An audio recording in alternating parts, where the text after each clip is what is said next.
Hello, everyone. It's Wednesday. Welcome back to Recall Knowledge presents Outlaws of Alkenstar, a show where Pathfinder enthusiasts play through your favorite adventure path. I'm your GM, Steve, and I'm joined by Ricardo, Ninna, Tommy, and Richard. Hey, that's backwards. In a weird order. I tried to draw off the top of my head and set it in a weird order. Go ahead, everyone, and say howdy, Outlaws. Howdy! Howdy. Howdy. I'm confused. I don't know what to do anymore. Yeah, my whole rhythm's off. Everyone joining us for the first time, welcome. And if you've been with us before, welcome back. We're happy you're with us again. Let's see if I get this right. Ramadan Mubarak to everyone celebrating. Ramadan. I'm sure I screwed that up. I got the okay. Close enough. Mm-hmm. Pronunciation par for the course. A little bit different emphasis on certain syllables, but you're okay. We're finally here, guys. We're in the final chapter of the book. The Outlaws can practically taste the sweat from Ambrose Mugland's armpits and his feet and all the good stuff. Why are you the way that you are? He's so close. Tonight, we're going to actually get to see what plans they have to actually get at him, and whether, as all RPG enthusiasts will know, whether plans actually survive any contact with the dice. That's really the question, right? But before we get started, tonight, we are once again sponsored by our longtime friends of the show, none other than Molten Hosting. Molten Hosting. They're so hot right now. And they obviously don't watch these ads because they're still sponsoring us. Right? Nope. The lawyer said no more ads. I just didn't read the email. I deleted it. Molten Hosting, if you're not aware, is a cloud provider for your Foundry VTT server. So you can skip all the port forwarding and get right into the action. And as a bonus, by using a hosting solution like Molten Hosting, you can avoid some of the very unnecessary problems in your day-to-day life. Some, let's face it, they can be downright devastating. In fact, why don't we just take a quick look at something that we see happen every day across this world. Richard, take it away. GMs, how often has this happened to you? Okay, we have a session tonight, but I can see that there's a new update with all the cool Firebrand stuff in PF2E. Awesome. Let me go ahead and update. There we go. Hey, Ninna, I just logged in for our game, but all of my macros are broken. What's going on? Shoot. It looks like we may need some of the modules to update first. That's okay, because we can go ahead and just roll those things manually until it gets updated. Manually? Yeah, just roll a d20 and we can figure it out from there. Yeah, that's not really going to work for me. I play VTT, so I don't have to do the mental math. Fix it, please. I'll be browsing YouTube in the meantime. Okay, sure. I guess I can try to revert the installation. Let me just Google how to real quick. Looks like I need to have taken a backup before to restore it from, but I guess we're out of luck. Tommy, looks like we're going to have to live with this. That's okay. I'm gonna skip the session, but that's okay. I just found this really awesome YouTube channel by this guy named Andrew Tate. Tommy, please don't go down that rabbit hole. Whatever, you're just mad because I'm an alpha male who knows what he wants. Peace out, femoid. What the fuck? Andrew Tate definitely pronounces it as bits. It's an all too common problem, losing all of your players to the sickening world that is Red Pill. But let's see how the same situation plays out when you instead use Molten Hosting. Awesome. New update is out. Let's install it so we can get all the cool Firebrand stuff in the game. Here we go, all set. Hey, Rick, I logged in, but all of my macros seem broken. Let me check. Yeah, it looks like the modules aren't compatible with the new update yet. Oh, don't worry about it. And my buddy just sent me a playlist to this Andrew Tate guy. I'll just go watch that while I wait for you to fix it. No need. Molten Hosting's awesome automated backup system. With one click, I can restore latest backup just like... All right. I think we're good to go. Let's play. Oh, cool. I guess I won't watch that channel after all. Time to roll some dice.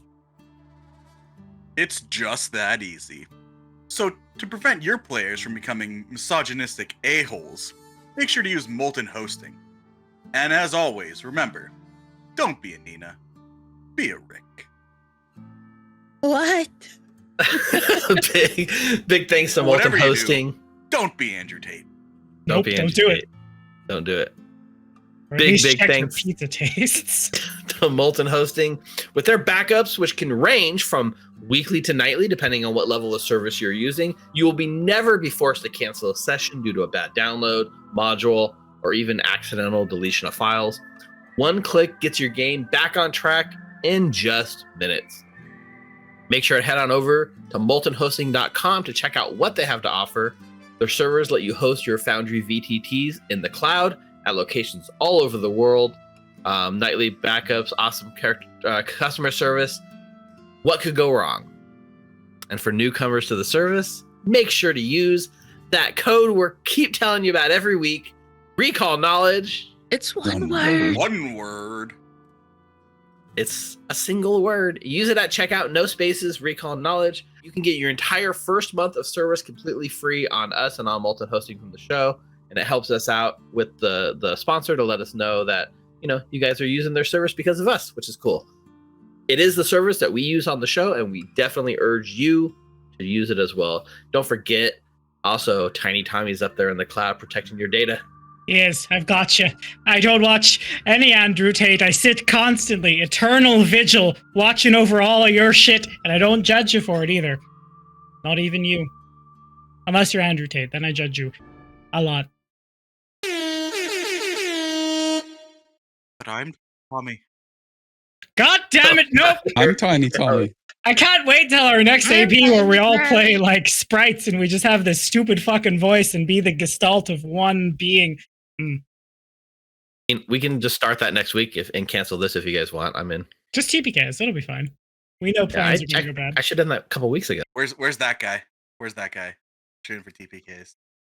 TPK, that guy cheering for TPKs in chat all the time.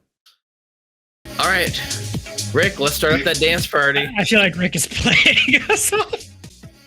Everyone, that's going to do it for announcements. Viewers, go ahead, sit back and relax. Don't watch Andrew Tate, though. Nope. But Don't players, do it. let's jump into episode 15 of Outlaws of Alkenstar, Cradle of Quartz, written by Scott D. Young. Let's go!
As the camera drifts slowly down through the muck-ridden streets, we are greeted with the familiar sound. No more is the silence of the mana waste. Again, click-clack, click-clack. The city of Alkenstar turns ever so diligently.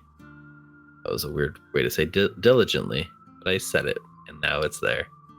A familiar location comes into view. A small lot overgrown with weeds and bushy flowers. Chicken wire sprawled across the top keeps out most intruders. We arrive back at the home of notorious inventor Vashon Gattleby, inventor of the Pyronite, and the person who has kicked off this crazy chain of events that somehow finds you back in his living room, planning what happens next. The camera drifts in slow through the front door, and we can hear muffled voices. Deep in the middle of conversation, a halfling woman sits tied in a chair in the corner, looking sad, depressed. A inventor, not Gattleby, but Kosawana, meanders around the room, taking a look at Gattleby's workshop and all of his tools and notes and schematics that he's left behind, paging through them idly, looking for the next great idea, and perhaps learning how the man might have invented Pyronite in the first place. And while that's going on, we hear our outlaws, voices talking over each other. And I think that's where the scene sort of picks up with you guys. You can see there's a table out in the middle. You've got like schematics, papers rolled open. There's all kinds of arrows, drawn plans. Take it away. Wait. I want to make sure that I'm going over this diligently. Minus 1 hero point. Yeah, Saru, can you walk through this one more time? Phase 1. We send our esteemed guests back to their home. Hal, you'll follow them? Walk with them? I'll take them. Absolutely. Our esteemed guests will talk to their boss and arrange a meeting somewhere on neutral ground. They'll bring Mugland, and we'll bargain for his release. When I say we, Phase 2, I mean me, Hal, glances over to Wybert, and that big bucket of bolts behind me. You two, Anita Reffy, somewhere out of sight. Inevitably, if this goes sideways, well, you know what to do. But stay somewhere safe, just in case. The goal, they give us Mugland. We give them either a portion of Mugland's estate, to pay off all of those debts. I'm sure he liquidates some of his assets and he'll be just fine. Or failing that, well, Saruk taps this, silvery liquid, which is in a potion, at his hip. I'll come up with something. If that doesn't work, and it goes pear-shaped, and there's a shootout, A, they shoot before we do. B, Mugland is the priority. Alive, preferably, so we can find some scrap of justice in this city. But if we have to, then, well, we know what Alkenstar's justice is. C, if we need to make a hasty escape, we go to that place, that first mission we had, go there and lay low. All right. That's pretty simple.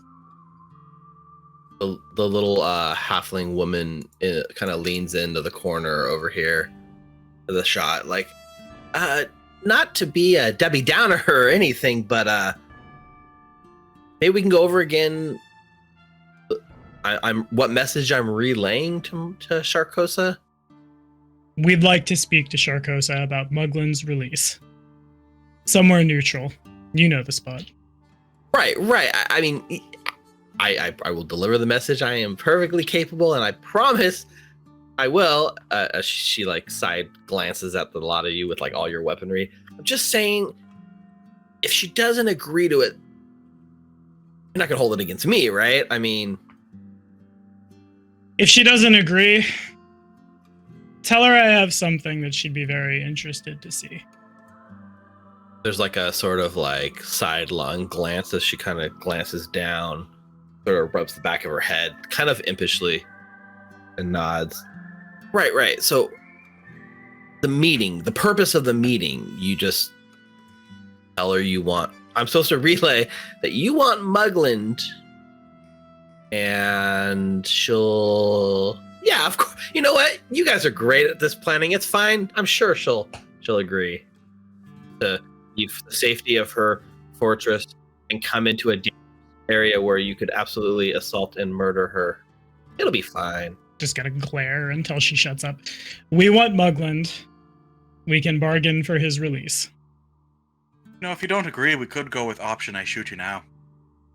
Oh, nope. It's fine. I'm not paid for my thinking. Fine enough, me neither.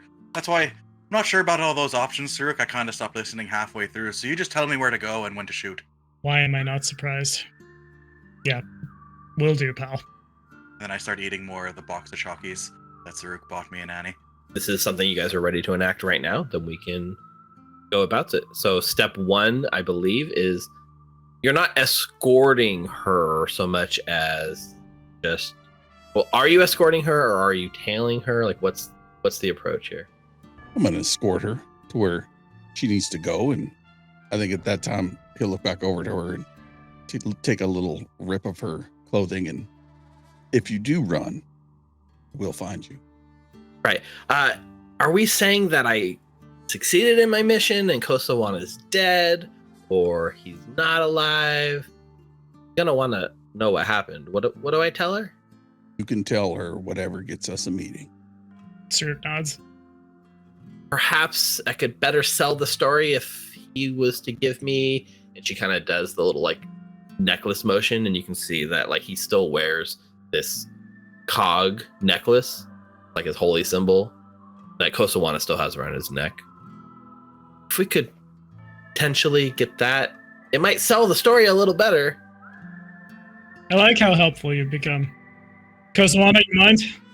Kosawana kind of like looks down and kind of like half forgot he was wearing it, pulls it off his neck, and just unceremoniously like drops it onto the table.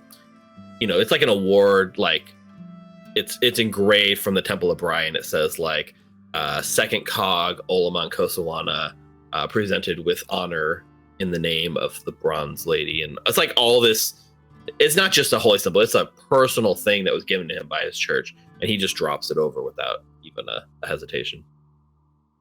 Oh, hang on. I have something that could maybe sell it more. So Anita gets like a knife and then just cuts her hand and then just flicks it over there. There you go. Here's a little bit of oil. There you go. That should work. Annie, that's completely unnecessary. We should have cut Kosawana.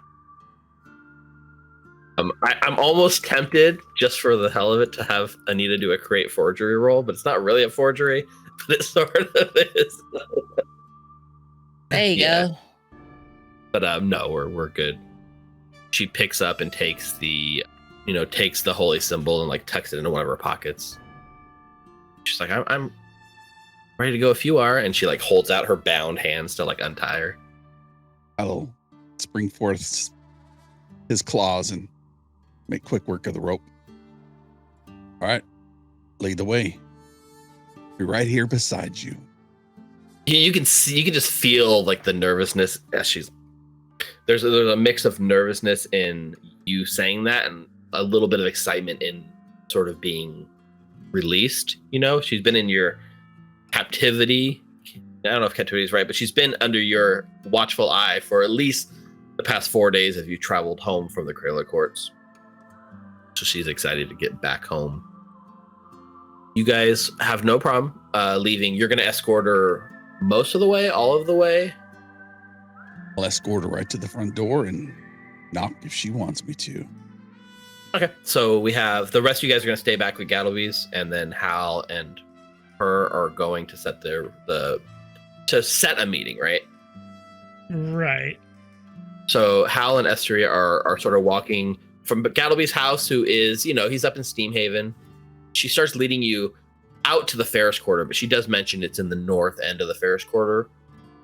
The description she gives means it's essentially in the same general area as the Barrel and Bullet Saloon, although not right down the street or anything, but it is in that sort of northern Ferris area.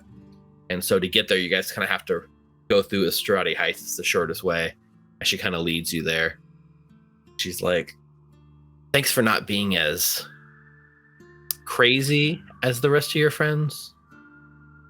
I know what you have inside of you, right? I saw the anger. I really am sorry about your friends there. Yeah, I'm sorry about your friends too. Or your brother, as it were. Yeah, it was my brother. What's that one fella's name with the horns? He was a bit of a dick about the whole thing. Wouldn't say he's a dick. He tipped his horn to you.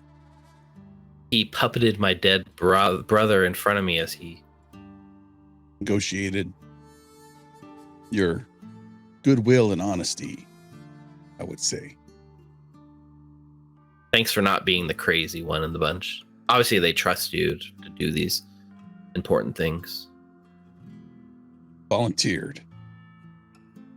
Maybe I'm being a bit forward here, but perhaps there's an arrangement that can be made, a price that I could pay. You could just let me go on my merry way. Bygones be bygones. Look, part of the Gunners. You can get in, Sarkosa, and get us that meeting. That's it. And then you can run off and do whatever the hell it is you will think you're going to do. In fact, if you want to tour the Mana Wastes again, I can take you out there and you can be completely forgotten from anybody here in Alkenstar. He's not going to let me live. You realize this, right? You're sentencing me to death. After what your friend did, shakes her head. They won't welcome me back. You got this, whatever it is here, this piece of metal with a clockwork thing on it. Got Coleman, and you also got the doctor too. Well, not the doctor. Gattleby. Professor, whatever the hell he is. Sounds like a 2-for-1 to me. She nods and she gulps and she says, let's just hope Sarkosa listens. And you can tell there's something here, something that's happened that's really weighing down on her, and she does feel like she's marching for what she believes is going to be her ultimate death. But you guys arrive outside of a fairly nondescript smithy. It's like this smithy store right in the middle of the Ferris Quarter, and she sort of nods towards the door. She says, this is the place. Under here, at least. And she turns and she looks. Coming in, or you sending me?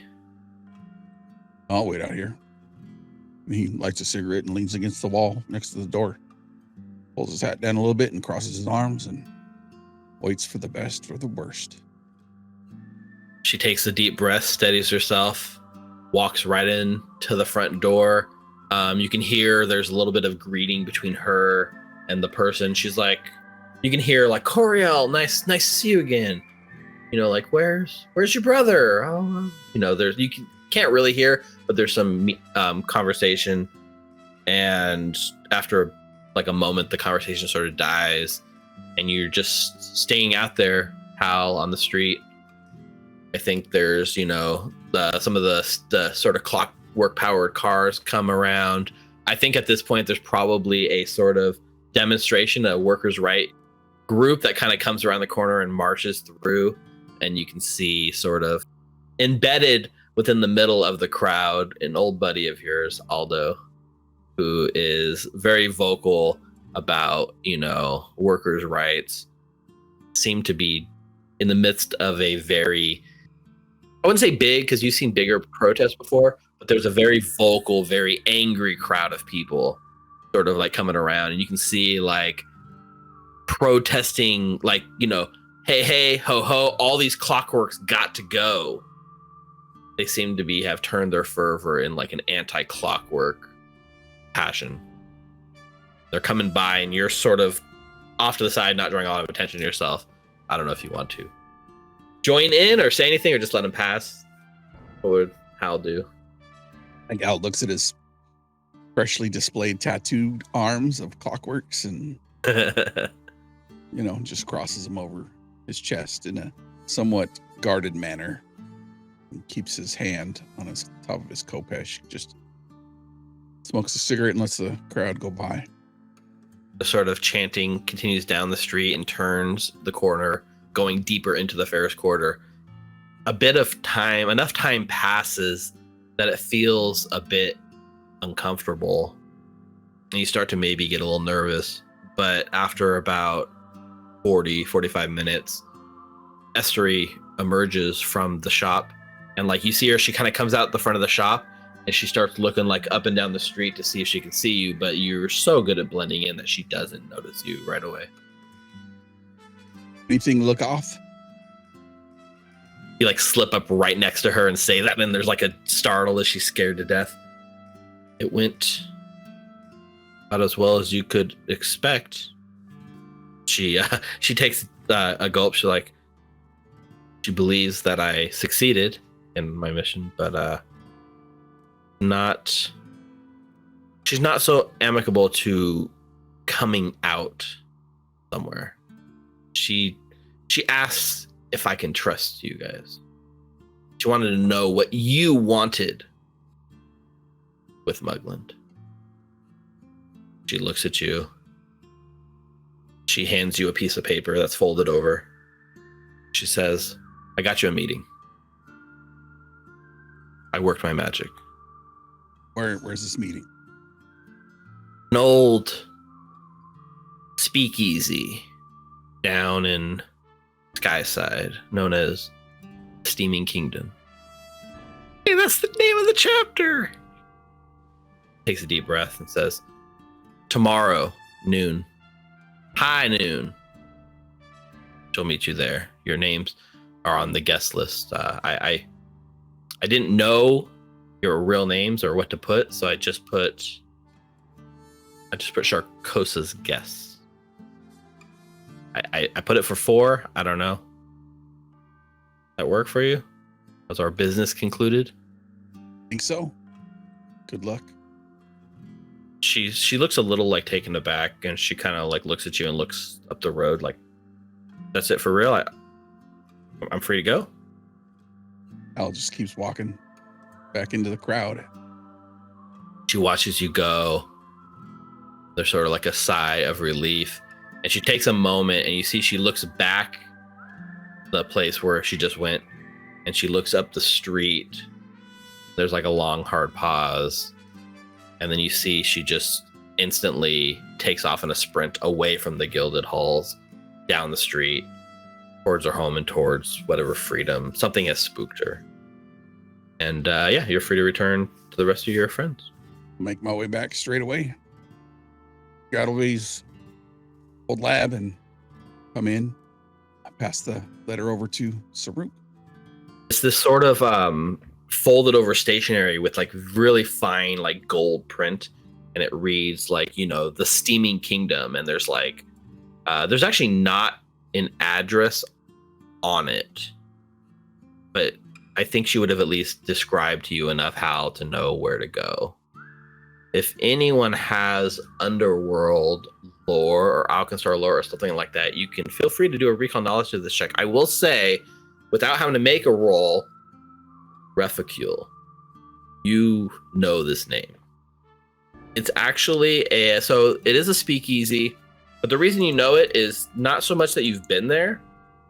It's just that the Steaming Kingdom is run by somebody who sort of muscled into Mugland's territory.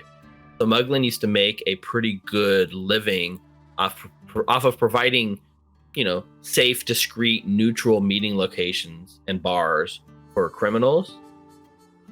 Steaming Kingdom sort of cropped up, and it was run by someone who was named the Vel Ramsley. who is sort of made a small niche of providing upscale meeting establishments that she guarantees and basically provides guards for.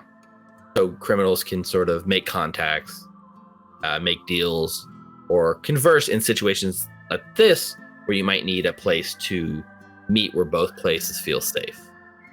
And so Mugland lost a lot of money once she got big, and he has hated her ever since. Steaming Kingdom. Honestly, I thought it meant something else, but Is that where, I think that's where Mugland had his laundry sent to before? No, that's a steaming rack. It didn't look like anybody else wanted to attempt any other knowledge checks. That's fine. I feel like once Refi starts talking, Saruk's just going to defer to him. Steaming Kingdom. I know the place. Bit of a hoity-toity bar on Skyside. Run by a woman. Ramsley. Heard her name cursed plenty of times coming from Mugland's mouth. Seems she muscled her way into some of his business, cost him some money. Maybe it was worse than what he let on if he can't even afford to pay the bumblebees. An interesting place for the man's fall. You know anything about it? Any secrets, things that could give us an edge? Never really went there, seeing as, they'd probably would have shot me on sight, being, one of the kind of key players in Mugland's gang before. Perhaps the nth degree of scouting before we go walk into the belly of the bumblebee. yeah, take a look tonight. Just go down there and have a look around. The business that she muscled into was kind of, in this kind of work, in this kind of business, you have to have sacred ground, right? A place where all parties feel safe that they can do business with enemies, because at the end of the day, an enemy is an enemy, but gold is gold. So, business always trumps. So what you mean is upstanding criminals like ourselves can go and have a meeting with other upstanding criminals without prying ear or prying eye. If we've got the coin, I'd assume, or an invitation by someone who's already an established member. They gonna check our weapons? I would. Like I said, I've never been to the place. Is there any reputation about this around amongst the law enforcement officials in this place? If you want to make a recall knowledge check on it, it would be you can attempt it. It would definitely be a harder DC than Underworld lore, but you might be able to come up with something. I think when Refi starts drawing blanks, I in fact will roll Underworld lore about it. It's question marks. Yeah, the information that Refi knows straight up might be a little one-sided, I guess you could say. So we're just gonna try to logic to fill in the blanks. What have I heard between here and there? Saruk, you've heard whispers of this place, although most people consider it to be too upscale. So most of the people you make contact with and stuff are very much smoke side people and not as much on the sky side. But the thing is it's just like you cross the bridge into Skyside and it's like the first neighborhood. So it kind of is accessible enough for the smoke side people that it can be a bit of a treat, I guess, to go. And the little bit you've heard is that absolutely there is 100% a weapon check at the door. They don't allow people to bring in big firearms, anything deadly or dangerous, right? You have to check it before you're allowed in. But the word on the street is that small arms and small concealable objects tend to be not so scrutinized. So if you were to, say, bring in a concealable weapon, it might not really even be checked by the guards.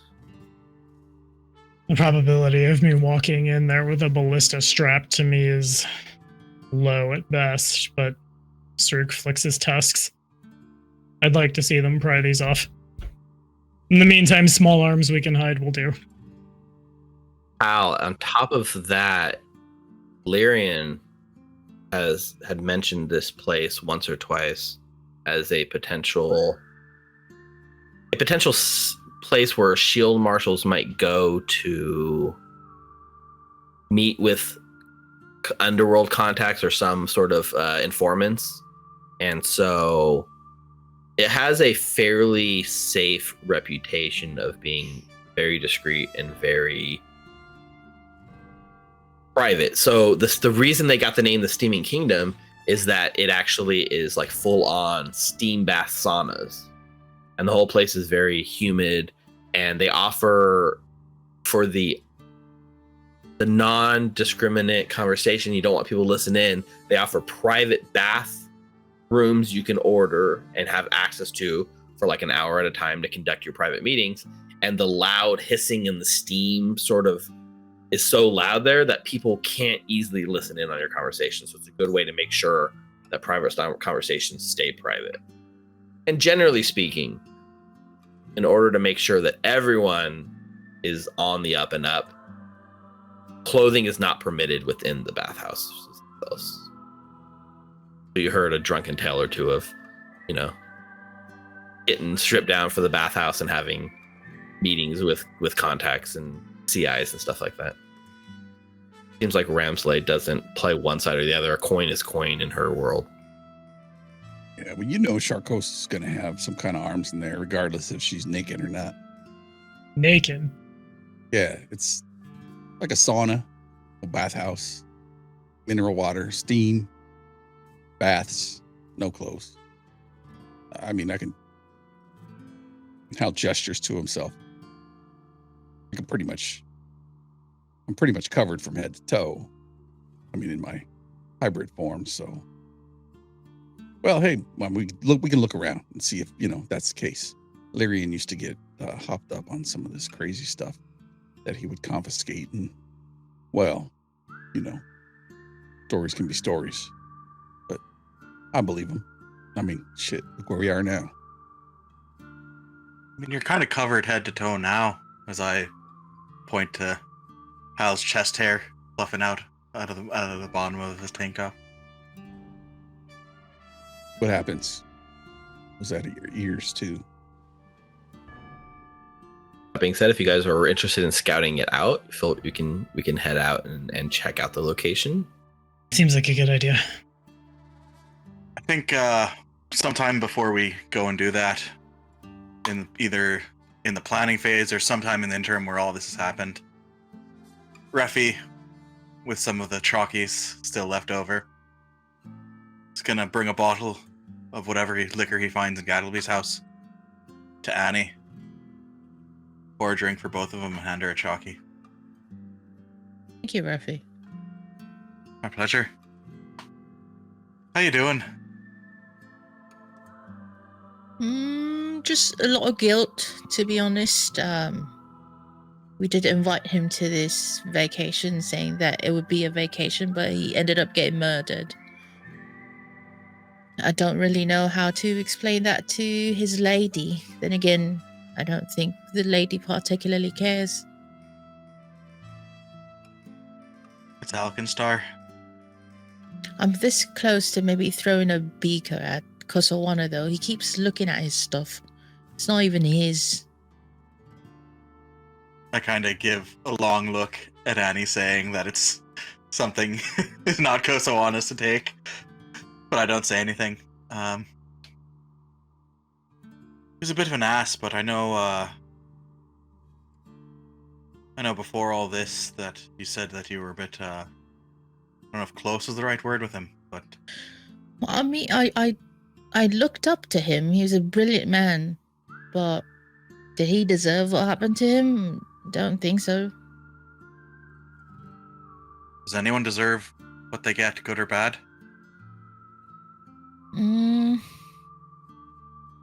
I'd like to think so sometimes. Like, whatever you sow, you reap.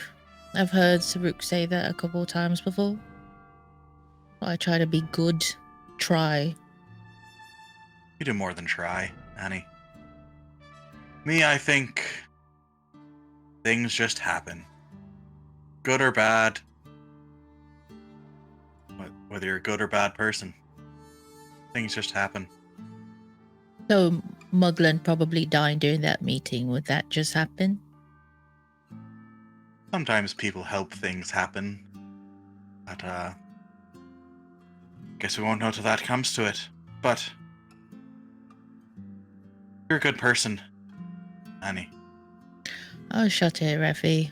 We know we've done not so good things. Working for Miko seems like years ago now, doesn't it? But It does. sure, we've had a few walks on the wild side, but nah.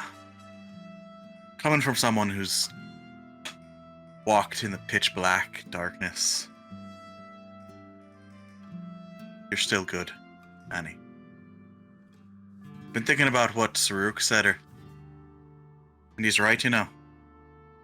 About what? He's usually right about a lot of stuff. He is. It's a bit annoying, actually. He's still good sometimes. He's a good person. Halbrant's a good person. Yes, that I agree with. You're a good person. I'm not. Time we've spent together has been fun. It's been nice.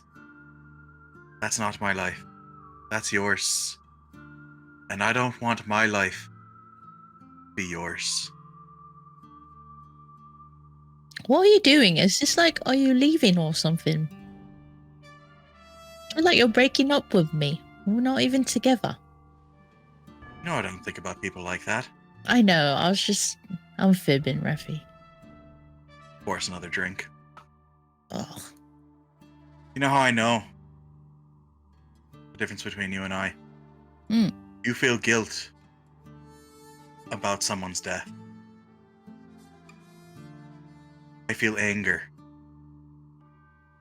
about what's been done to me.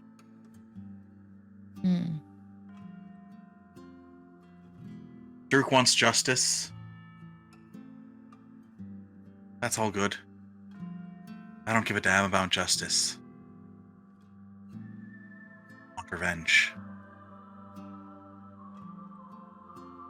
I have a question for you though, Reffy. So let's say hypothetically, you do get your revenge. What happens to you then? It's like, if that's your purpose your entire life, what's going to happen once you fulfill it? I don't know. Not the planning type. I'll leave that to you and Tusks. I guess we'll cross the bridge when we get there. No, I think we'll burn that bridge when we get to it. You know what? That's right. Anyway. Speaking of, smash crossfade to you guys crossing the bridge in the sky side, right? Not burning it, but you're crossing it. Assuming you guys were fine with moving on. Okay, so as we move on, we come across a sort of upscale area of Skyside. It's like the first neighborhood across the bridge. You know, we are cross, keep your head down. You know, it's like late afternoon, probably like almost sun's going down. There's this alley that is actually much more well kept than you might expect living in Smokeside. And you're looking down at like the embossed invitation, and it's got this gold sort of like puff of cloud. That's all that has is like a moniker for it, but it's referred to as the Steaming Kingdom. And you were told how that you would find the entrance sort of down this alley, down a small like stair kind of sub-level, and you would find a door marked.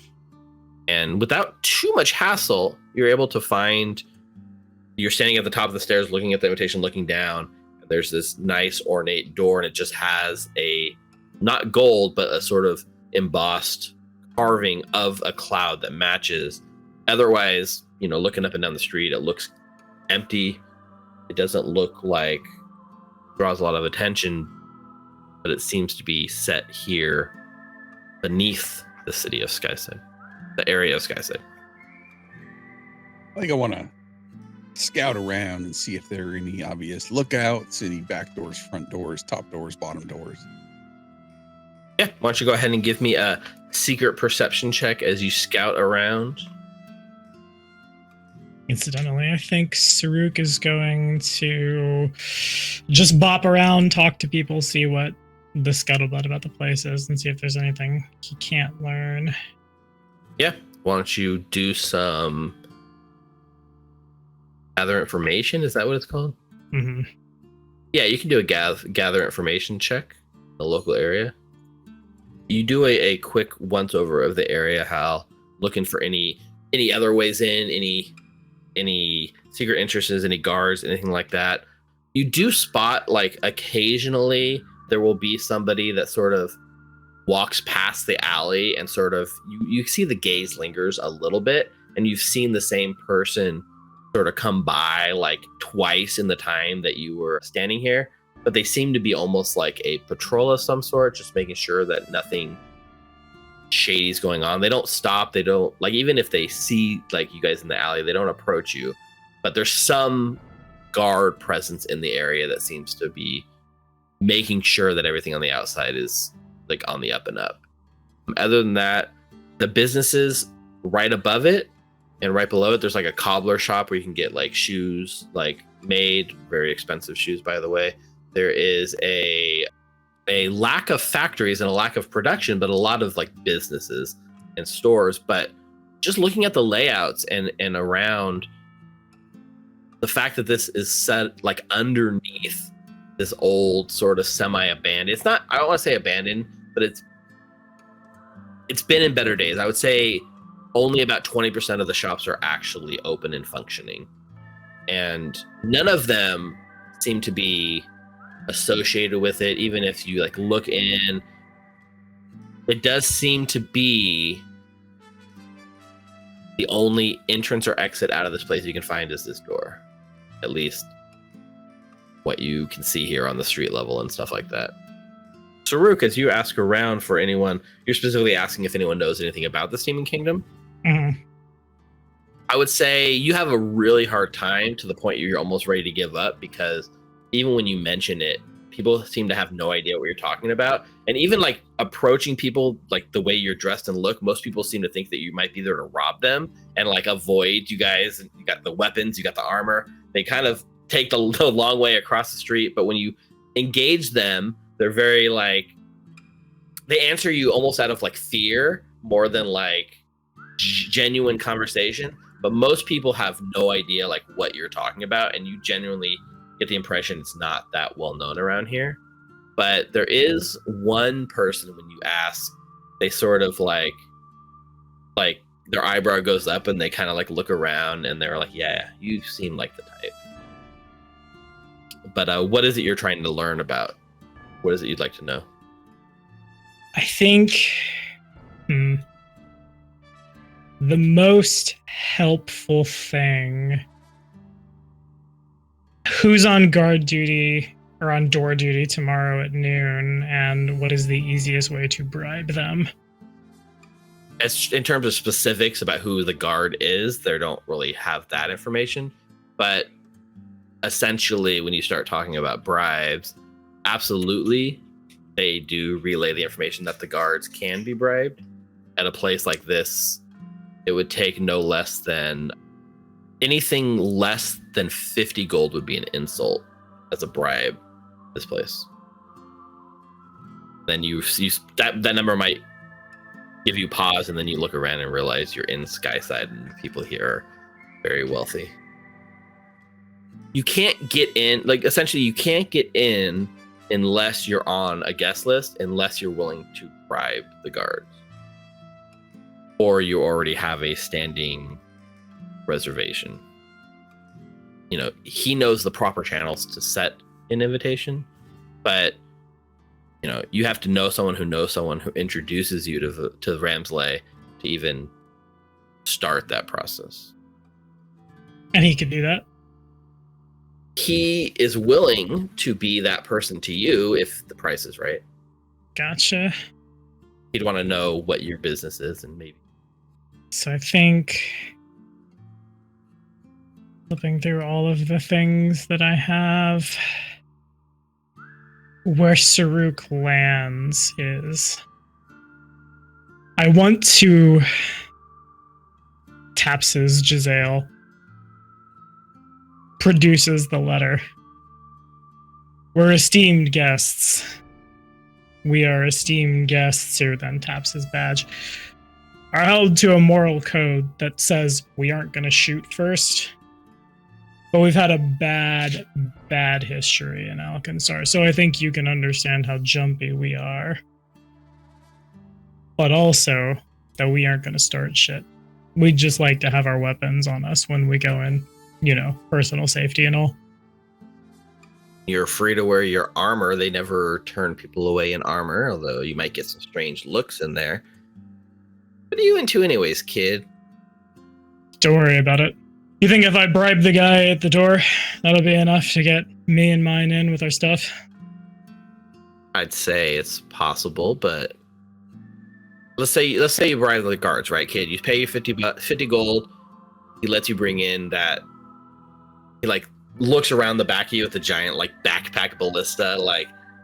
Let's say you get that through the front door. What are you gonna do when Ramsley sees you? He's not apt to let something that gigantic slide. Then you run the risk of not only bringing attention to yourself, but attention to the sponsor or whoever invited you as a guest, and looks bad on them. Look, I get that you're worried. There's a reason people pay top dollar. I've been coming here for years. The worst I've seen is a couple of knifings. It'll be fine. Fine. And Saruk turns and walks back to the group. Now, if you want to bring that in, and he points at the Giselle, just wear a trench coat, tuck it underneath, pay the 50 gold, you'll be fine. Good enough. While that's going on too, Hal, I think with the role you had, I know you can't see your results, but I think you do find something a little interesting as you kind of look around, which is to say, in the nearby sewers, not far from where this is, there is a sort of broken pipe that is there's a bunch of steam, hot steam. Even to the touch, it burns your hand if you touch it.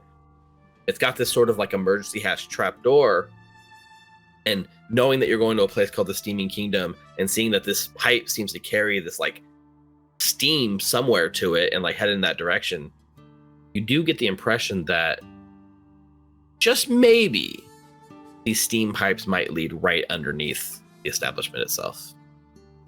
But it also looks very uncomfortable and probably painful to be inside of a steam pipe. What'd you learn, Saruk? Not much. If we bribe the people at the door, we can get in Taps's Giselle. Other than that, fuck all, basically. Okay. How much? 50. I was gonna grabs the Eon Stone that's floating around his head. This should cover most of it. I assume that's 50 per. He'll hand Saruk a giant stack of gold. That should cover us. You're good, man. And he'll nod to the guy walking by and kind of give him a tip of his hat and hold his eyes for a little while and say, look back to Saruk and nod in that person's direction. A couple lookouts, steam pipes down in the sewer probably lead back to the Steamy Kingdom, but it'd be uncomfortable for you to climb in there. Yeah. Warm and incredibly claustrophobic. Maybe it's a getaway, worst case scenario, but Good idea. I think the bribing is our best bet. Literally. we should get some shut-eye then. It's going to be a very, very eventful lunch tomorrow. So also, just to be clear, right, if you guys wanted to go in now and scout it out in advance, it would definitely take a bribe of 50 gold. tomorrow when you've been invited here and you're supposedly on the guest list, it won't cost you anything if you show up. So the bribe is really only A, getting your weapons through the door that without much scrutiny, or B, you want to come in, you're not on the list, set the guard 50 gold, and they just probably will admit you right then and there. But yeah, if you guys would want to just sort of crossfade to going to sleep for the night, waking up, and coming back at the proper meeting time, that's fine too. It's up to you guys. I think Saruk is, yeah. Well, this is a good story beat for you guys to buy anything that you guys characters have been waiting to buy and items and stuff. So like narratively, this is when the characters are off doing all their last minute preps. Let's go to break, and we'll come back from break, and it'll be high noon, and we'll go see the Steaming. Sound like a plan? Yes. I was just saying, I demand a 2-session shopping episode. Now, let me tell you about this gun that is stuck to my shield. All these smoke sticks that I bought unironically. So while we're about to go to break, let's take some time to support us at Recon Knowledge. Head on over to twitch.tv/Recon Knowledge. Give us a follow, give us a subscribe, Amazon Prime subs, the whole 9 works. Pop them in the chat. We love those. Also subscribe at youtube.com/Recon Knowledge. Catch up on all the past shows. Get notified of future shows, including things like GM Prep and Foundry tips. We'll be back in about 10 minutes with some more Outlaws of Alkenstar. Don't go anywhere. And we'll miss you. Butts. Welcome back from the break. We return to the next day, and we find ourselves returning. Whole day has passed, and our outlaws have returned, invitation in hand, standing before the door. Well, I suppose Saruk will knock. You kind of have to go down the staircase that leads down a little bit. It's not huge, but it's a little stoop. You kind of go down and you bang, and you can hear the heavy iron security door bang on the knock. And then there's 2 sort of slits that open. One is about 3 feet off the ground, and the little slit opens right around your kneecap, Saruk. And then the second slit opens, and it's about 5 feet tall, so it's mid chest for you. And there's an eyeball that appears at your knee, an eyeball that appears at your chest, and then sort of looks up and tries to peer up to see who you are. Saruk will take a knee to be eye level to the chest high one, I suppose. It's the chest high wall. I'll take a knee, flash the invitation. We are esteemed guests. Yeah, he's looking at you and he doesn't recognize you. You say your guess. Name? We're guests of Sharkosa. You hear paper flipping as he's looking at his bouncer list of who's coming for the day. How many? 4. And a robot. And a robot. 4.5. They're good. Stand back, sir.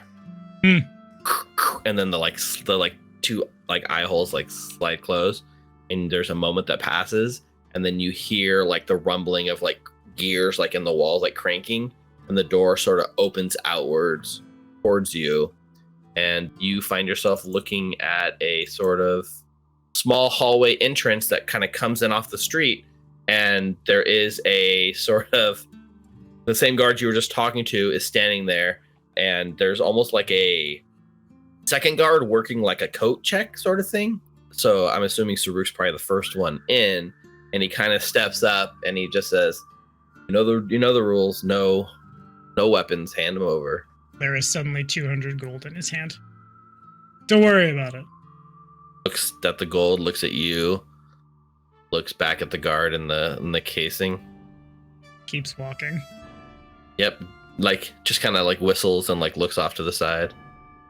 So the 4 of you step into the main entryway, and this is a very upscale looking place. Immediately you're hit with the uncomfortable humidity of being layered in the armor that you guys are wearing, and it feels like a sauna even out here.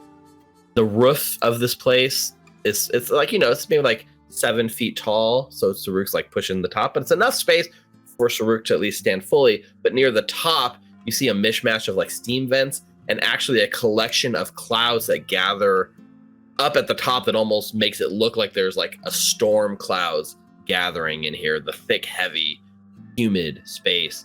And there's dim lights and candles everywhere. But right when you guys walk in, there's two very bright lights that sort of bathe you in light so that as you walk into the room, everyone in the place can kind of glance up and get a good look at you coming into the place. And they see you walking in, very obviously fully armed.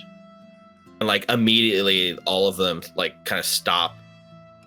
Most people don't want to like make eye contact with you. But yeah, you step into the bar. So Rick, you're the first one to come through. You look around, it looks pretty big here. There's this main sort of common area that you're stepping into, but the bar itself kind of looks like it wraps around. There's like a bartender and it's a bar right in the center, and it sort of wraps around with multiple like walls and corners and places that you might be able to like set up and do business. And around you are plenty of other patrons just kind of sitting, having whisper conversations and minding their own business. So we're just gonna walk straight to the bar as we're doing so. I'm gonna, if I could throw a perception check. Or does anyone look like if shit goes sideways, they might be on the other team's side by chance? Yeah, why don't you give me a perception check, secret perception check, if you will. At the moment, I have 2 leads. Sharkoza is one of them, and Mugland is the other. So whatever that is what that is.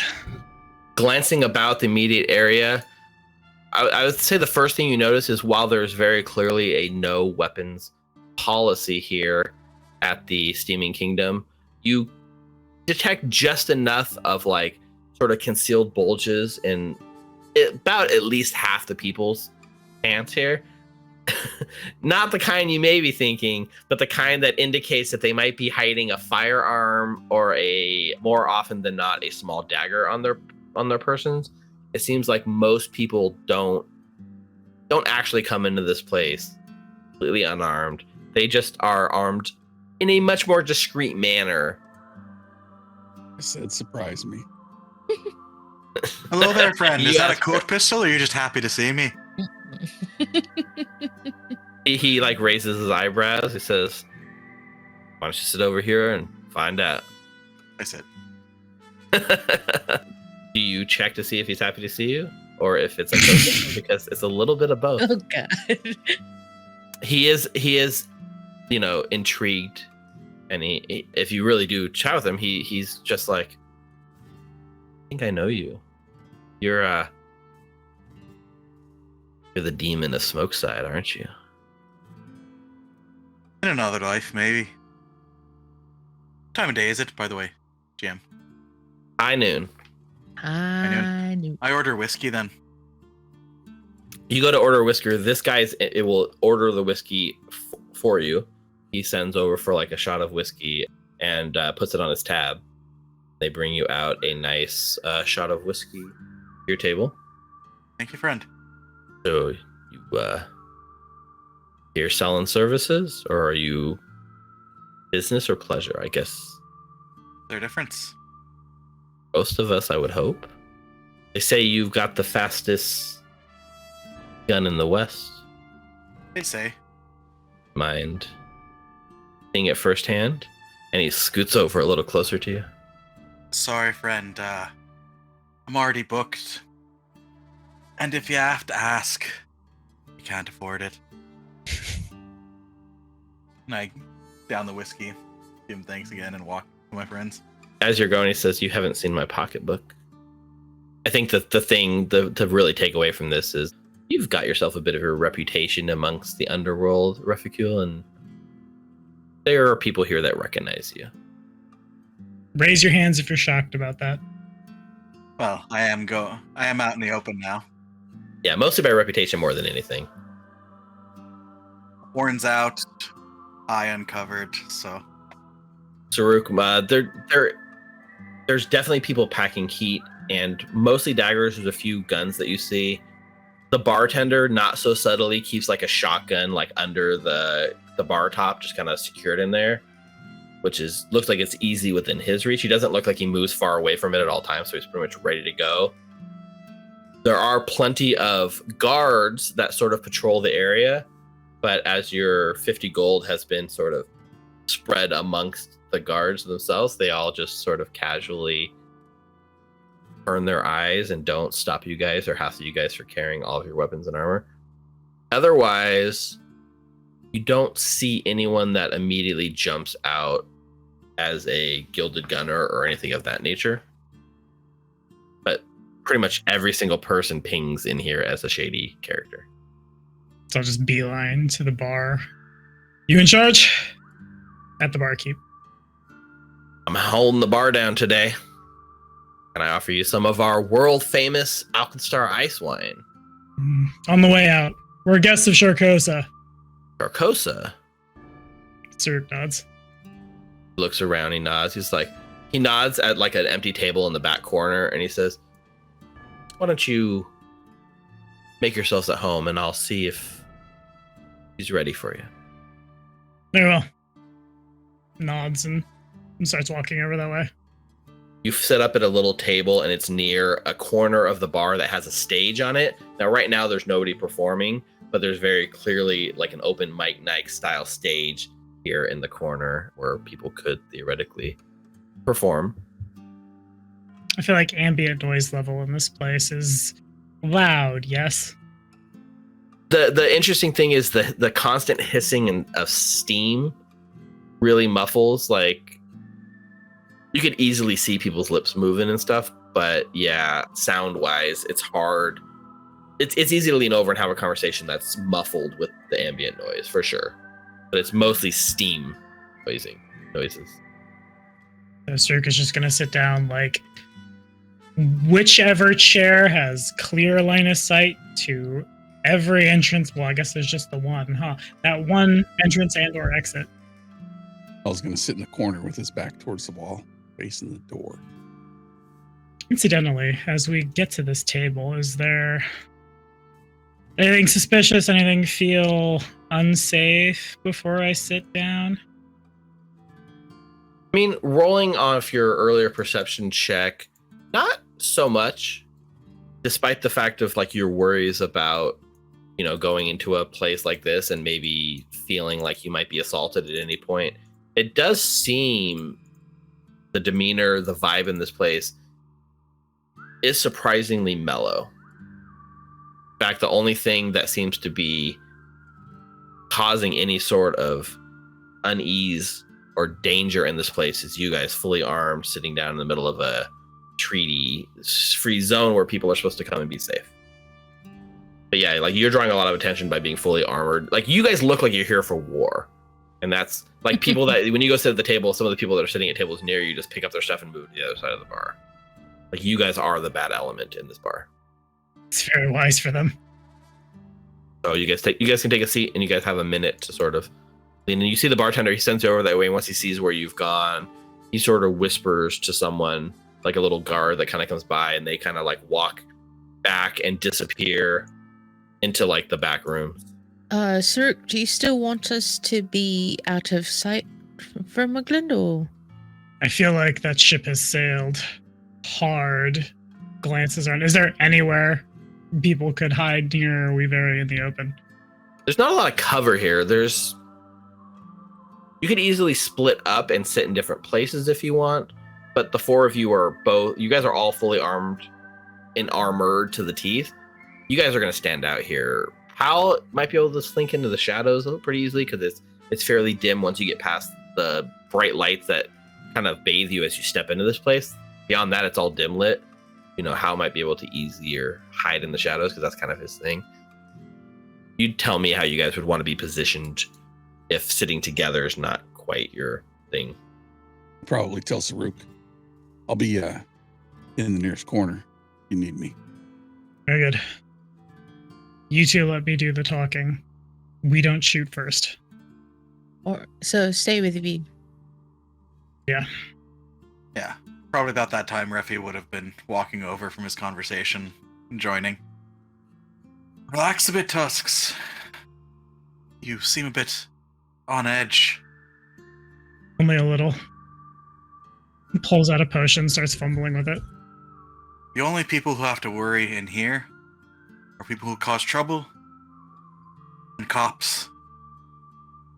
which I guess you're kind of both. So, but besides the point. As I said, places like these are a bit sacred for business. It's bad business when you can't have conversations that keep the coin flowing. So, I don't anticipate any trouble happening here, at least tonight. You realize it's noon, right? Take another shot of whiskey. Whatever. Tonight, today, time is a weird soup. Relax a bit. You're putting everyone on edge. Yeah, you're not wrong. Rolls shoulders, leans back. In a chair that's probably way too goddamn small for him. And waits. Yeah. There's not too much waiting that has to happen. It's not too much longer before you end up seeing the guard sort of comes out to the bartender and hands him something. And the bartender sort of gets a little tray and puts the thing that he's given on the tray, kind of comes around the side of the bar and walks right to where your table is. Then nods at you and puts a folded sort of reservation card like right on the table where you are, and then sort of moves away. You see that it's basically a ticket / reservation / letting you know that your bath is ready. And inside it's just hand signed by Sabora Sharkosa. And it just says, strip down, let's talk. There is a 0% chance I am stripping down. I'll clean my armor later. Picks up, starts walking towards wherever that is. Yeah, so it'd be the entrance to the bathhouse area is sort of this way. So Saruk would sort of be walking this way. Are you heading in by yourself for this meeting? I think when we get up, I'll motion to everybody else. Stay outside the door. If it goes sideways, bring the heat. Okay. Is it dark, dim in the area he goes to? Yeah, I mean, it looks like it. I think Hal will try to slink his way along with Saruk and be closer. Okay. Yeah, so Saruk has to kind of come to this door where he presents the card, and they open the door and let him into the sort of the pre-bathhouse changing rooms. So Saruk kind of goes in, and you'd like to sort of stealth in and slink behind. Yep. Okay, because you do have the feats that let you sort of hide as long as it's dim light and blend in with all that. Go ahead and give me your secret stealth check.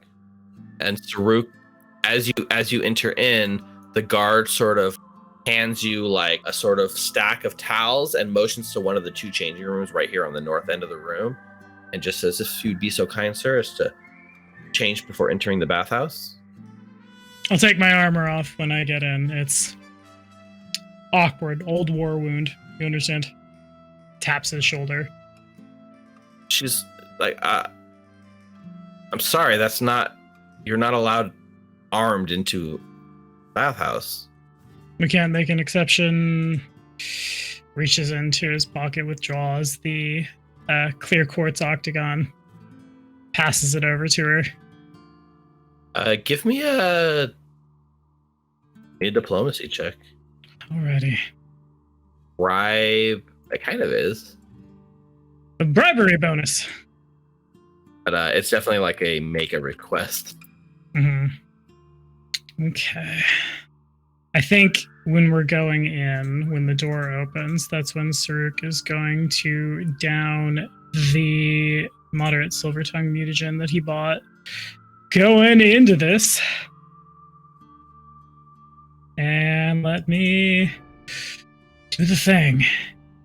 Do the thing. Okay, 32. They take the octagon quartz from you? Of course, sir. It's kind of bulky, but they take it into their possession and like kind of put it in their little desk, and then says, she's waiting for you in the first room, but in private bath A, just know any bloodshed will be not tolerated. You understand? Of course. I do. Taps the badge. And whichever one A is, Saruk starts walking towards it. the whole time this has happened, Hal, you've managed to sneak into the room. You're unnoticed by both Saruk and the guard. So you're watching this. Neither one's aware of your presence in the room. Am I standing at A? It's up here, and she like lets you into the hallway, and she motions you to the last door on the end. I was gonna say, as you walk in and you tap your badge, you just see Refik go like, oh. Down the door's closing as he's tapping the badge. Yeah, the bath A is at the far end, so you can move to the end of the hallway. Hal sort of follows you ever so stealthily, and yeah, there's like bathhouse A, and it's listed right here. I'm gonna knock, and then open. In this bathhouse, you see a sort of room that has a small like landing spot as you come in, with like vents in the floor for like water that might spill over the edge, and then it descends in a sort of staircase down into a pool of water that looks to be about 4 feet deep. On the far end of the wall, there's sort of a large bath nozzle style thing that's just constantly pumping water that has like steam that rises off it. And you've entered into a nice, luxurious, hot sauna of a bath. And as you open the door, fully armed, fully armored, giant backpack, you see a woman who is sort of casually sitting back in the bathtub. I will go ahead and share at least her artwork that we are shared. She doesn't look like this in this state, but this is Sabara Starkosa. In this state, you find her lounging in the bath, steam covering the good bits that you know, it's a kid's show. So it's like that nice anime steam that just floats at the right places. But as she sits here, you see a sort of very toned, very fit body that is covered in battle scars. Lots of signs of battle scars here. And the most defining feature as she's sitting here in the buff is that she has a sort of solid gold-plated nipple ring / cover that sort of gives her a little bit of modesty. But it's very obvious, even here, even naked, this lady loves gold, and she's wearing gold here in the steam house. And as you sort of enter like this, she immediately jumps to her feet and stands up and just narrows her eyes that you would come here and threaten her like this. I'm just gonna slowly raise my hands. Don't worry. I've been bitten one too many times, and I don't mean you harm unless you do. Plus, take the gun away. You can't exactly take away what nature gave me. Flicks the tusk, steps in. Now, are we gonna do business, or are you gonna think you're about to die? Well, I was under the impression that we were dealing with professionals, not amateurs. Professionals don't want to get shot when they walk into a room by themselves. And that's why I spared no expense in this location. Mm-hmm. Let's cut to the quick, shall we? You have Mugland. Mugland has been a thorn in the side of myself and mine for entirely too long. He's crossed you in some way. We'd like him. We can make sure when we get him, he'll pay you. One way or another. Can we work something out? She laughs at the audacity of the situation. Just like that. You don't even buy me a drink, have the courtesy to talk to me, learn what I want, what I'm all about. All business with you, is it? I mean, you just said we were here for business, but if there's something you want, go ahead. I'm all ears. Well, let's start with respect. I didn't have to come here. I had no reason to trust you. And yet, my associate went out on a limb to tell me that you were serious people. And yet, you show up like this? Your associate who tried to kill us? I'm a serious person, but I'm not a stupid person. But if you want respect, how should I address you? The bow is genuine. You start by leaving all of your weapons outside. I think not. Mouse hovering over diplomacy. She definitely has an unfriendly disposition towards you now. I think it started neutral. It shifted to unfriendly with how you came in, but you have the right to make a diplomacy check here to see if you can adjust her feelings to you, and maybe there is a bit of chance that she'll respect your bold play. This is going to be I guess it's make an impression. This would be make an impression. I'm just going to look over at the chat, see if there are any hero points floating around. No? Okay, that's fine. I mean, you start with 1. You haven't used it yet, right? 37. Wow, that's actually not bad. I think she gets out and she comes out of the bath, right? And she kind of stands, and you're like standing right near the door, and she sort of steps up towards you, out of the water, dripping off of her. And she's not tall, right? She's toned, she's definitely fit, but she's not nearly anything in your stature. And she looks up. You can see that there's just the slightest grin that she tries very hard to hide, but she cannot help but let it be just a little visible. I'm not used to people telling me I can't have my way. And I'm not used to being in a city where I'm going to be threatened constantly. Now, Bye. Business. What do you want? I'll hear you out. She sort of steps back into the water and relaxes just a bit. So again, how about we start with names? Yours is? My name is Saruk. Your associate didn't tell you? I prefer to hear from people directly. People and names are so fleeting, don't you think? I don't understand what you mean. You tell me your name's Saruk, you might tell somebody else your name is something else. Until you stare a man in his eyes, you can't really know the truth of their soul, can you? So what's the truth of yours, then? The truth is, Mugland is not mine to give up. Not yet. Puts up a finger. It is true that he is in our possession, but he is under contract with me right now. Do you have the contract with you? I imagine. Looks around the room, glances her up and down. No. My word is my contract. I know it might not be what you're used to in Alkenstar, people who don't honor their word, but when I make a deal, I intend to see it through. She stares at you very seriously and like putting an exclamation point with her eyes. So what are its terms then? And when it's done, you're done with him? Even though he can't pay you? I think you know everything, don't you? I know enough. Tell me, Saruk, what is my business with Mugland? What is it he and I are doing together? Let's see. He hired you to send a bunch of well-trained killers to kill, let's see, myself, my associates, people who have the easiest to come upon formula in all of Alkenstar. Am I missing anything? Well, number one, I never intended you or your friends' death. That's just a straight falsity. Sure, we might have sent a message to you, but we were never told to kill you. Yeah, those bullets were coming for places that kill people if they hit them. Don't bullshit me. If I wanted you dead, you would have been dead.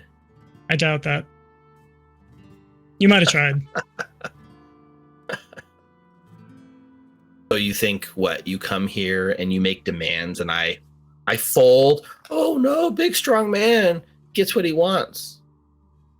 No, I think I've come here to do business. I'm not making demands, simply making you an offer. You don't want to lose more people when we show up for him. You don't want to lose more people when they're sent out to go do this man's bidding, and then we're there, and then bullets are exchanged, and here we are, and here they're not. In the long term, this is much more profitable for you. And again, the man can't pay you, no? Last Saruk, we finally finally get to the crux of the issue and something we can both agree on. There's bloodshed between us on both sides. Unnecessary bloodshed, right? I would say so.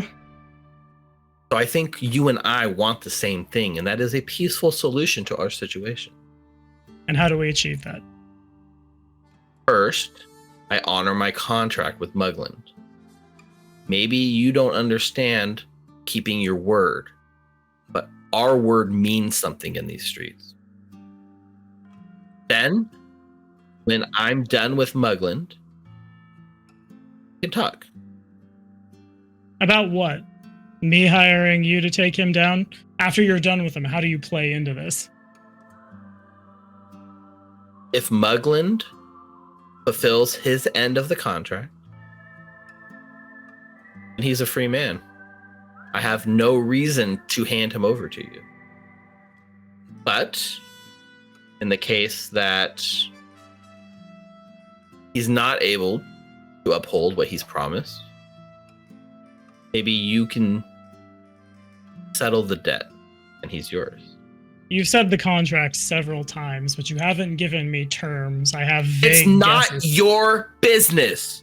You stay out of my business. No. Tell me now. How can I help you if you're just going to be vague? I can't. You're more intelligent than that. I can see it on your face. That's how you got where you are, no? With more brain power than the average ruffian in this piece of shit town?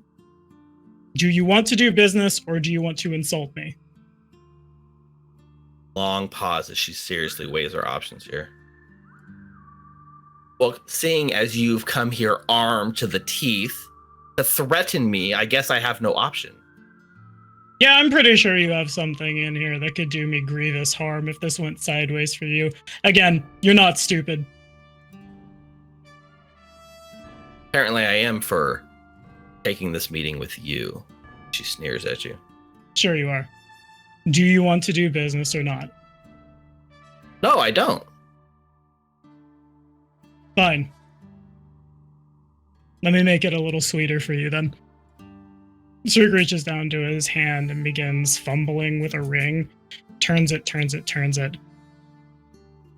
Snaps. The ring, not unlike a old Transformer toy from the 90s, begins unfolding, and then rapidly turns into a clockwork spy. Gimba playback recording. The little guy begins buzzing. The red ocular lens fires on.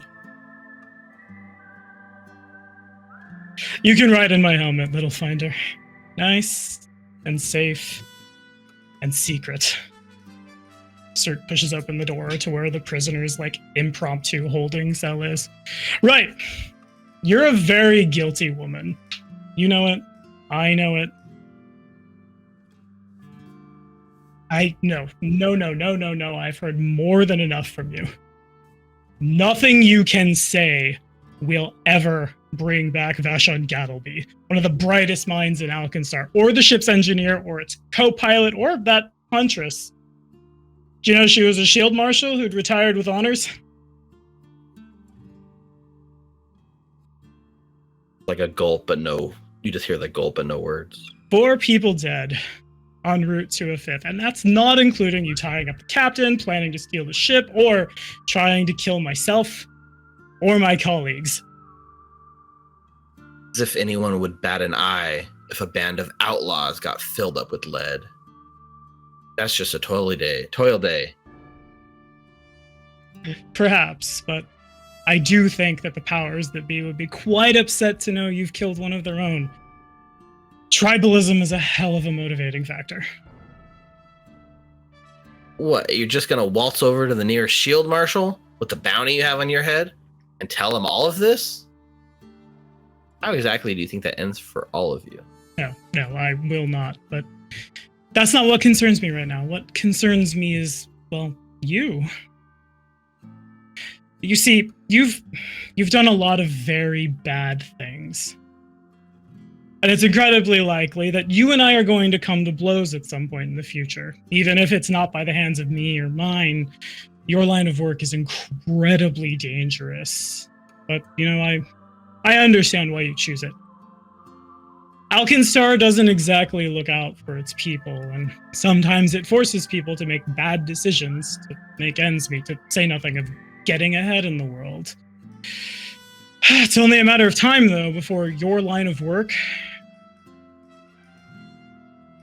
just puts your soul before Pharasma to be judged. You're a murderer. Murderers tend to spend eternity shackled to some fiendish power, or, more likely than not, that fiendish power's next meal. But it's fortunate for you. I can provide divine intercession. Kijak! You see in the scene an emerald jaguar manifests as Taruk's side. I am a servant of Mother Jaguar. Through her, I provide security and safety to the communities that I find myself in.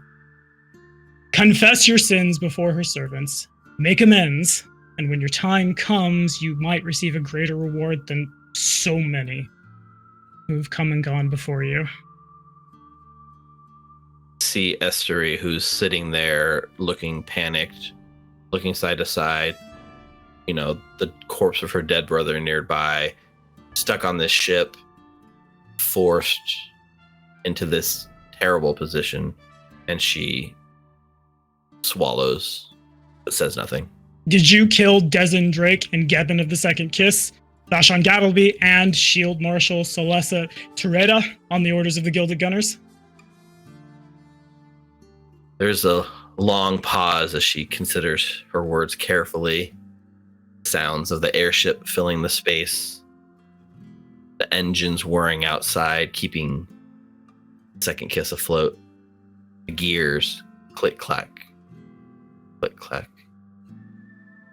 and almost a mere whisper. Yes, I did. Very good. Now make sure we get a chance to talk to your boss, and you're well on your way. Sir turns, leaves the room. Kijak snap disappears in a burst of smoke. Gimbatul, end recording. Then back to the present. Saruk snaps the clockwork spy, polymorphs back down into a ring. I don't think any of those people were involved in your contract, which is mysterious, and you won't fucking tell me what it is. I also think if that landed on the desk of every shield marshal in Alkenstar, regardless of how corrupt the law is in this place, the collateral damage is looking really, really bad for you. But I can help you too. I just want the bastard that wants me and my friends dead. Make a choice. Saruk, if you will, please give me a coercion check. Saruk has gone to the evil side. Oh no. Dun, dun, dun. So I feel like I have to roll Intimidate to do that.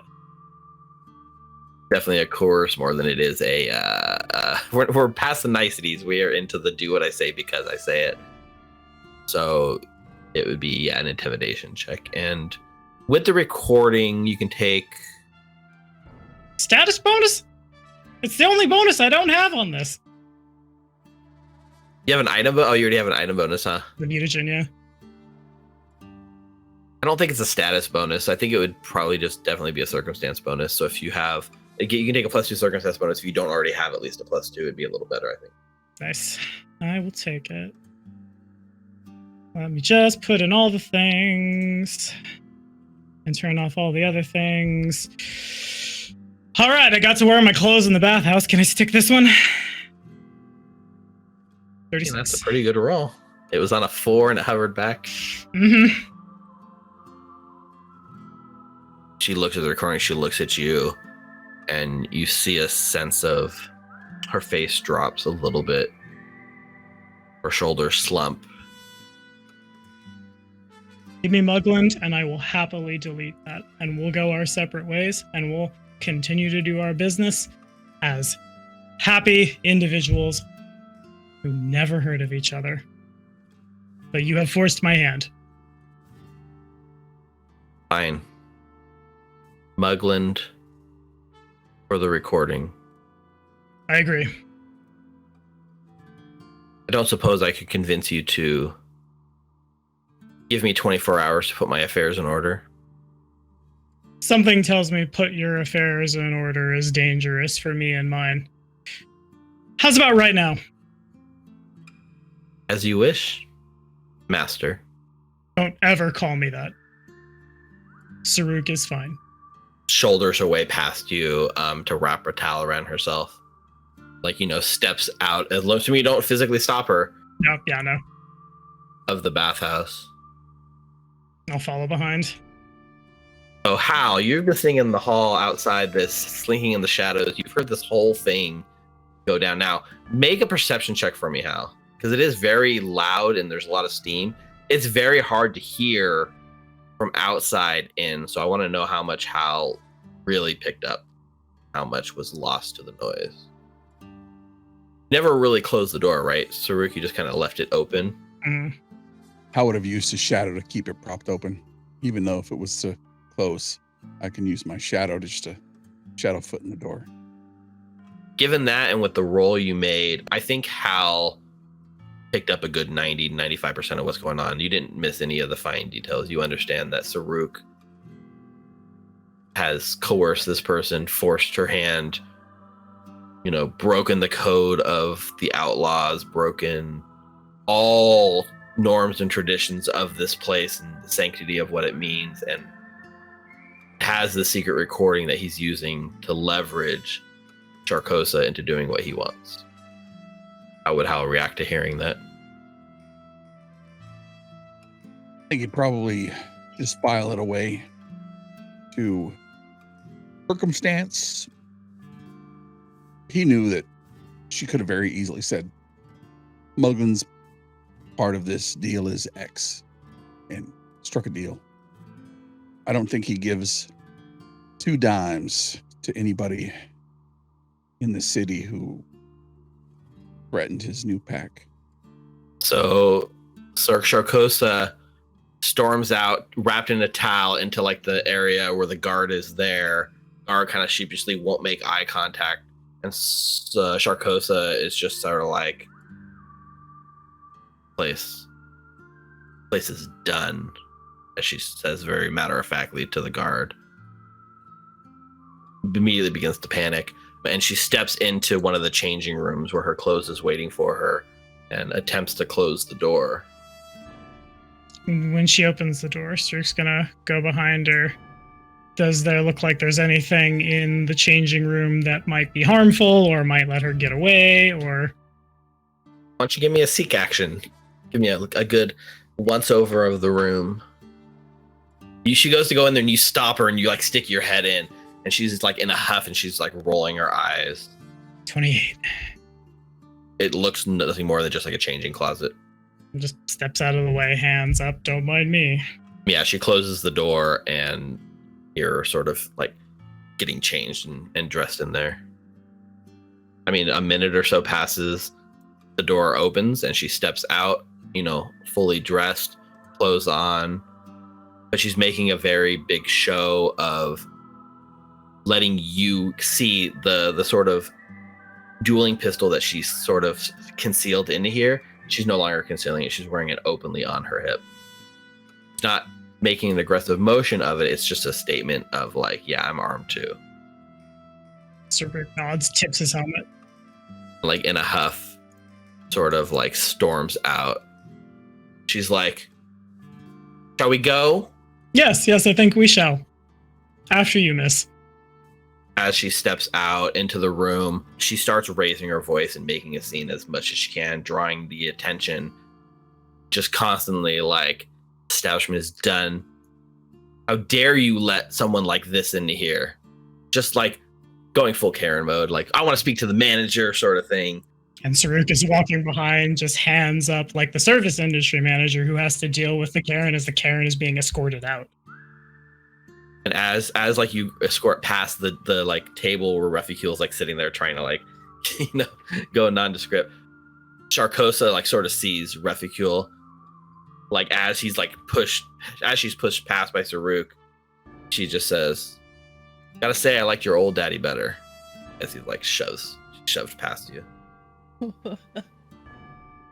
There is a ruckus sort of being raised, and the guards are starting to come out like, sir, you're not allowed to kidnap people in our establishment. Can I hit no cause for alarm for the meme, but now I feel like it might be relevant to roll it. It might be relevant at this point because it seems like the guards here are like, you're very clearly kidnapping this woman in a way. Like you're forcing her out of this place against her will in a safe spot, and your bribe only goes so far. But you're absolutely able to do a no cause for alarm here. All right, this is against the will DC of the average guard. Surely that's very low, right? Right? Wow, look at that roll. 37. You are able to like very easily like make them all like stand down. Yeah, you get to the front door. All the guards, they look like they all want to stop you, but like you're doing the like cop thing and like talking them down just enough to cause doubt. Yeah, you're able to take Sharkosa all the way out, like essentially the front door of the establishment. So my question is, seeing this unfold, Saruk kind of comes out. He's got very obviously like guiding her out, being forceful about it, telling the guards to stand down. What are the rest of you doing or reacting to this situation? When she makes the daddy comment, Saruk is gonna lock eyes with Ruffy and just like there's a meaningful shake of the head no, and then keeps walking. Should we follow? What's? I'm not sure. Is that Sharkosa? I mean, pretty sure that was her. I mean, does no, don't follow him? No, don't stay? Bit confused. I don't want to leave him alone. Where's Halbrand? Halbrand? I don't know. This every time we step into the shadows, I can't bloody find the guy. I'm trying to look. I'm so confused right now. But yes, I'll wait for Halbrand. Maybe you could follow Saruk. We can't leave him alone. That mean we don't get to take a bath? No, Ruffy, I don't think so. When was the last time you had a bath? Come on, let's go. Halbrand. Jesus. Oh, good lord. All right. Saruk's already over there. Let's follow him. I follow Saruk with Wybert. Assuming nothing else happens, like the door opens and then Saruk, find you and Sharkosa standing in the alley in Skyside, and she like kind of stops and gives you like a long, hard look and says, "Just gotta know, how do you see this playing out in the end?" Me? Well, we go to your place. You give us Mugland. I'll delete. No point in lying now. I'll delete the recording. And I really will. If he has debts when the man's estate is liquidated, you'll get your pound of flesh. Oh, believe me, Saruk, I will be getting my pound of flesh. Yeah? This is over. Maybe not today, maybe not tomorrow, but this isn't going to go unanswered. I'm sure it's not. I suppose, like you said, there's no point in lying. So I assume I should give my men the all clear signal to let them know that we're all good here. Absolutely. I mean you no harm unless you mean me harm. My reputation is surely harmed from this, Saruk. She raises her hand and sort of gives like a wave, and within a few minutes, like there's like a whole like group of like 4 of her like associates kind of that have been meandering around the place sort of step in and fall in line, like really obviously confused at the situation, but no one's making any aggressive moves at the moment. Tip my helmet at them. Shall we then? Shall we? And she begins the long trudge across the city back to, they call it the Gilded Halls. I think unless there's something like anything anyone wants to say or do in this tense situation, your characters haven't really had much of a chance to react yet, so I'll give you guys a moment. As we're walking out, you just hear Reffy turn to Hal. Of course I bathe, Hal. Gee, what do you think I am, a barbarian? I'm just saying. I was looking forward to using the steam baths there. They're a bit, got a bit of a reputation as being quite nice. And, with Tuss flashing his badge every 5 seconds, I don't think I'd have the I don't think my reputation is going to survive. Be able to go back. It will. Don't worry about it. Also, don't listen to a word that woman says. I'm not Mugland. We're friends. We're partners. All of us. And then just turns, keeps walking. We'll... Later, Refi. First, let's get one of the fucking giant rocks off of our neck, and then we'll go from there. I've literally never seen you, like, take off and go get up, say, hey, I'm going to go take a bath or nothing. You're literally like, can I have a chalky? Can I have a whiskey? Can I have a coffee? And then you go and fight that cat lady out back, and then you come back into the bar and say, can I have a chalky and a coffee and a whiskey? Mm. There's a bucket of water in the back alley. Mm-mm. I don't think it's water that's in there, Refi. I mean, is it yellow? Not really. Oh, that's terrible. It's usually dark though, so I can't really see colors. You're right. No, I don't think that's water. It's right next to the stables, so it's probably like horse piss. I'm sure Refi has a good enough sense of smell to differentiate between urine and water. Right? Where's your little goblin laboratory partner? Where does he dump all his old chemical stuff? Is that the same bucket? I hope not. You know what? I told him about that because one time, like, I saw him do that, but he was like, "No, it's safe. There's no rules and regulations here in Alkenstar." But I hope he learned his lesson because last time I checked, he had like a chemical burn right on his ankle. Oh, Look, I'm sure it's fine, but the bigger question: what is the deal with her? I think she's unhappy she got her wings clipped. so we're getting Mugland? We're getting Mugland. Look towards Hal, who went in with him. He said, what is the deal? What is this part of the contract? She was being very evasive. And he's like, okay, well, here, how about this? And he, like, I don't know what the hell he did. There was some people talking. What's her name? Said something like, yeah, I killed these people. And Truth's like, you forced my hand. And here we are. If not civility, then tribalism. And the way around it, it's done. Tusks, you son of a bitch! You actually had leverage. I thought you were just going in there with the hope of morality and the high ground. Not the high ground. Always the hope, but always a contingency. I am a professional, after all. As you keep pointing out, Tap's badge. Gotta stop doing that. And you gotta quit pointing it out. Plus, this doesn't carry me any farther than anybody else's mercenary insignia does. I am ostensibly a half a step down from the average crusader with a bent for keeping communities and people safe from those who would do them harm. It's not so bad, is it? It's not like I'm a shield marshal. Hey, Halbert used to be a shield marshal. Albert used to be a shield marshal. I thought so. Weren't you, Halbert? Where'd you hear that from? It was a rumor.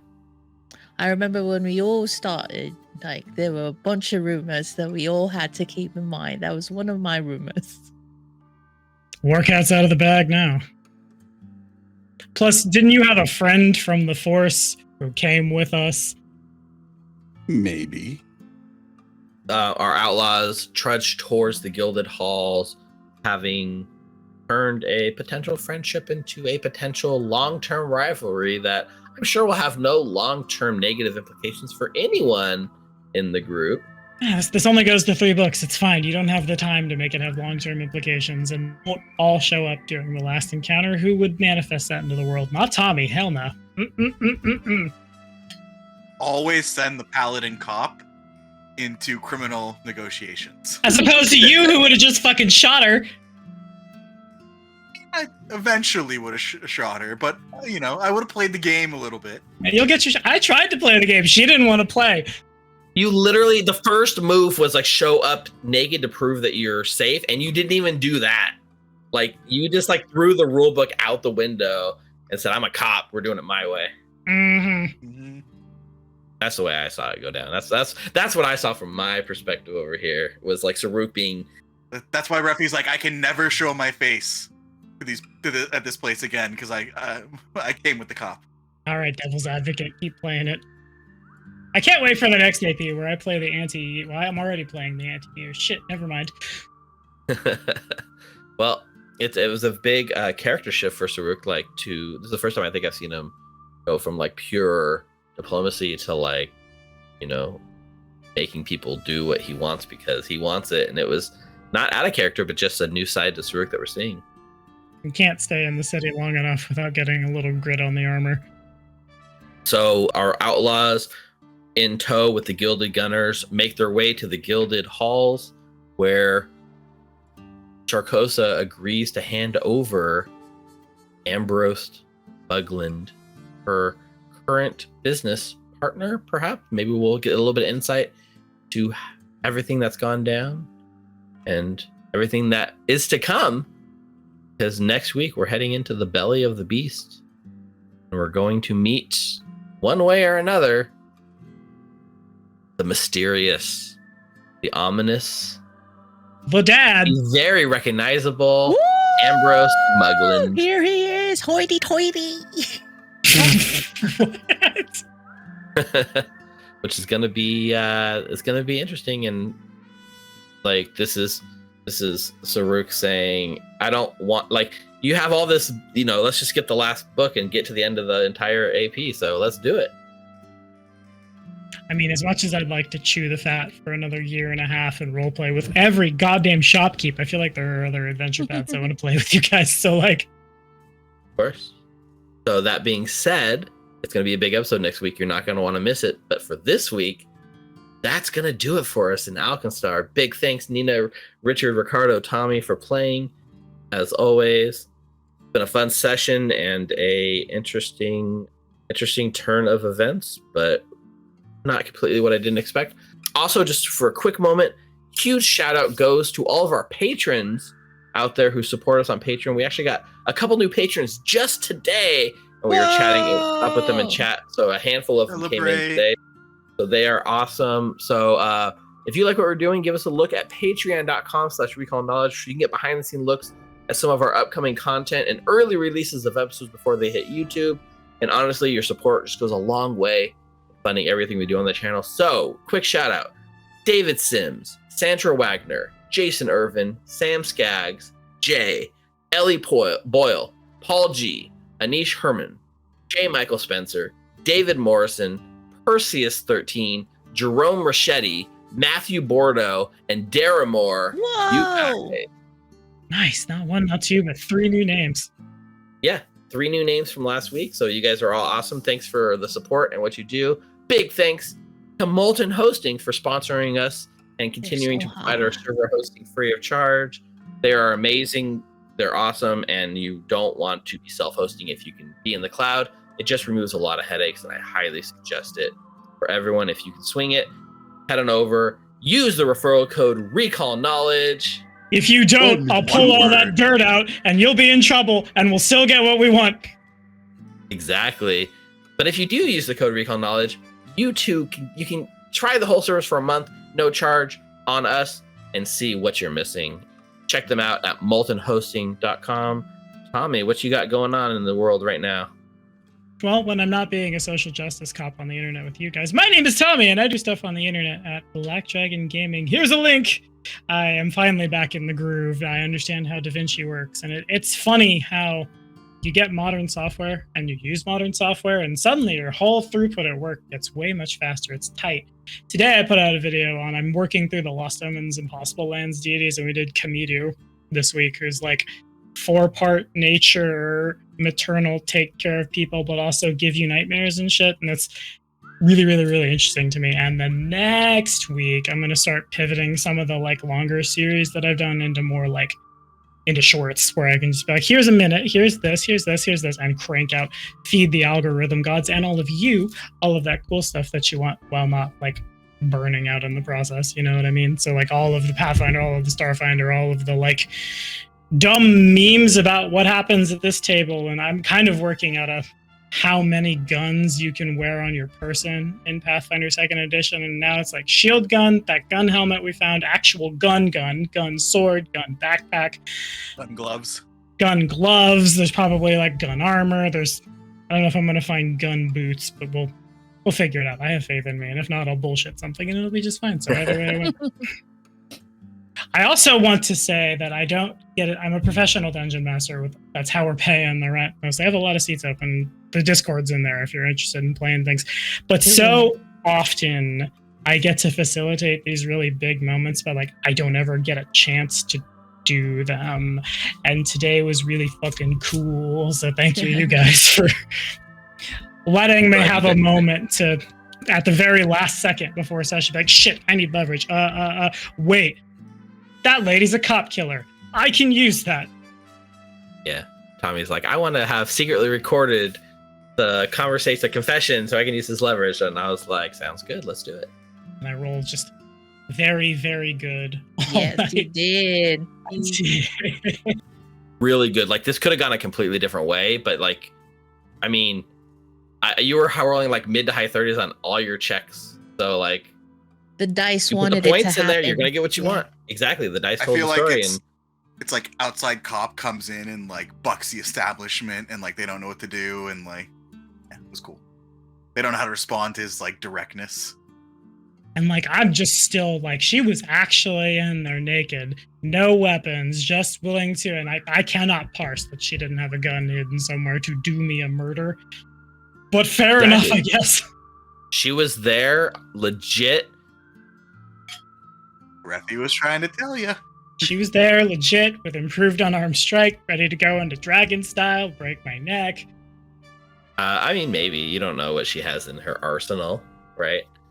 That being said, you know, she wouldn't go into a situation she didn't think she could handle herself in. But yeah, she legit didn't bring a gun to peace talks, or to at least, you know, a talk meeting. And I think Saruk might. That's true. Not in the bath, right? I think that might, for Saruk, that's probably really shocking, right? Like, there's actually some criminal out there that kind of actually true to her word. It was kind of surprising. Weird. I was expecting her to either be like, walk in, oh, this is super an ambush, and we're all going to die because why would this person deal with us? Or like, not show up at all and we have to go battering ram down the door to get it anyway. That was a take that I was 100% not expecting to happen. But like, it was dope as shit. Yeah. Because you know why? You rolled really freaking high on all your rolls. I did So. too. All right, we're going to be back next week, Wednesday, April 5th at 7:30 Pacific time again, as we go collect Mugland the bounty. We go collect so we're going to take the person we kidnapped and force them to give us their kidnapped person. Is that right? Yes. Is that right? Yeah. Welcome to Alkenstar. Welcome to Alkenstar. Hostage. You ever heard the phrase, a hostage for a hostage? I have. Oh, God. All right, until then, everyone, make sure you stay safe and stay healthy. Goodbye. We'll see you next time. Good night. Good night Bye, and have a Bear. pleasant tomorrow.